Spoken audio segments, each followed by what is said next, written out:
Miroslav Radman, vous venez de publier chez Plomb un livre qui s'intitule Au-delà de nos limites biologiques. Pourquoi avoir écrit ce livre?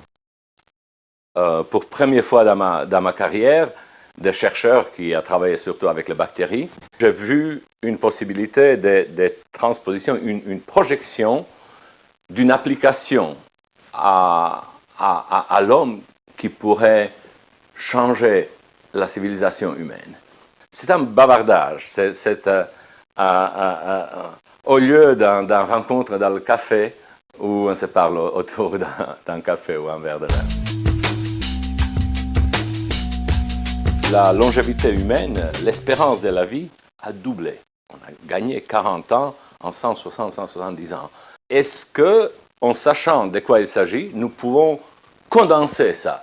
Ne pas attendre encore 170 ans pour doubler la vie, mais de la doubler en 10 ans. Il y a des individus, comme Jean Calment, qui sont apparemment résistants à toutes les maladies pendant très très longtemps. Et c'est certainement à cause de la génétique. L'autre, que toute la population humaine vit chaque jour 6 heures de plus en ne sachant pas pourquoi vraiment.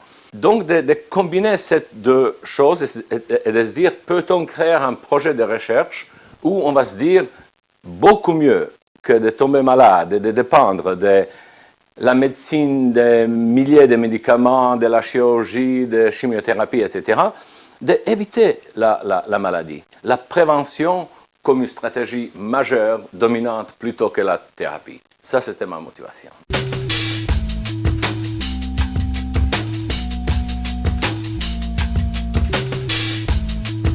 Il y a des espèces, des petites bestioles, qui sont quasi immortelles. Rien n'interdit dans la science, dans ce qu'on connaît des systèmes biologiques, de concevoir une quasi-immortalité.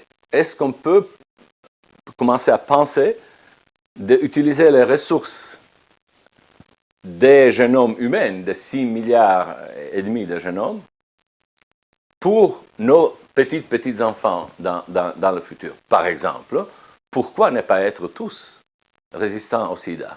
Et les technologies existent, et ça fait peur seulement, et je ne sais pas pourquoi, de se poser la question. Pourquoi ne pas partager davantage, voilà, même la génétique.